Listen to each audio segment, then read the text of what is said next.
లోక్సభ ఎన్నికల్లో 8 స్థానాల్లో గెలిచిన కమలం పార్టీ ఫుల్ జోష్తో ఉంది. ఈ విజయం శ్రేణుల్లోనూ కొత్త ఉత్సాహాన్ని నింపింది.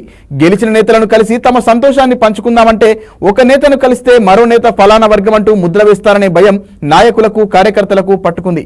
ఎవరిని కలిసినా ఇబ్బంది అనే భావనలో ఉన్న నాయకులు కార్యకర్తలు నేతలను కలిసి తమ సమస్యలు చెప్పుకునేందుకు భయపడుతున్నారు. 18వ పార్లమెంటు సమావేశాలు నేడు ప్రారంభమయ్యాయి. సమావేశాలకు ముందు ప్రధానమంత్రి మోదీ మాట్లాడుతూ ప్రజలు మాకు 3వ అధికారం ఇచ్చారని 3 రెట్లు అధికంగా పనిచేస్తామన్నారు. జనహితం కోసం సభ్యులు ఈ అవకాశాన్ని ఉపయోగించుకోవాలని కోరారు. సామాన్య ప్రజల ఆకాంక్షలకు తగ్గట్లు పనిచేయాలని మోదీ కోరారు. రాజ్యాంగాన్ని ముక్కలు చేసి దేశాన్ని ఒక జైలుగా మార్చిన ఎమర్జెన్సీ అనే మచ్చ ఏర్పడి రేపటికి 50 ఏళ్లు అవుతుందన్నారు ప్రధాని. 50 ఏళ్ల నాటి తప్పును పునరావృతం చేసే సాహసం మున్ముందు ఎవరూ చేయకుండా దేశ ప్రజలు సంకల్పం తీసుకుంటారని చెప్పారు మోదీ. కాగా ప్రధాని వ్యాఖ్యలపై రాజ్యాంగం ప్రతులను చేతపట్టుకుని ఇండియా కూటమి నిరసన తెలిపింది. పార్లమెంటులోకి వెళ్లే ముందు విపక్షాలు కలిసికట్టుగాను విడివిడిగాను ధర్నా చేశాయి. రాజ్యాంగాన్ని మోదీ సర్కార్ కలరోస్తుందని విమర్శించాయి.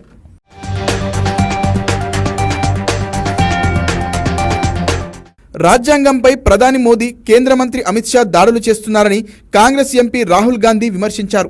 ఈ దాడులు ఆమోదయోగ్యం కావన్నారు. ఎమర్జెన్సీ గురించి మోడీ ఇంకెన్నిసార్లు మాట్లాడతారంటూ కాంగ్రెస్ అగ్రనేత ఎంపీ మల్లికార్జున ఖర్గే నిలదీశారు.